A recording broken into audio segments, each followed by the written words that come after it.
বাড়িতে ছোট মাছ আসা মানে অনেক কাজ বেড়ে যাওয়া।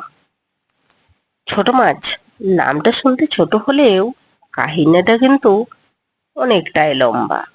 কিরকম বলতো? ফার্স্টে মাছগুলোকে পরিষ্কার জলে ধুতে হবে। তারপর এক এক করে বটিতে ঘষে ঘষে আঁশ ছাড়াতে হবে।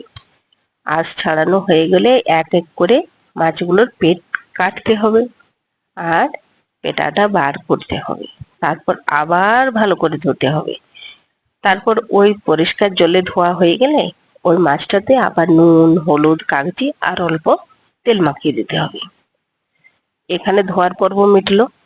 তারপর ভাজার সময় কড়াইতে তেলটা যদি গরম ভালোভাবে না হয় তাহলে মাছগুলো আর মাছ ভাজা হবে না, মাছগুলো আলু চোখটা হবে।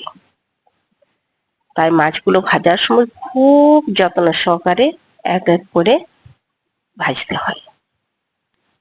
শুধু এখানেই নয়, ছোট মাছ মানে সর্ষে, সর্ষে বাটার আরেক ঝামেলা। এখন না হয় গ্রাইন্ডার এসছে,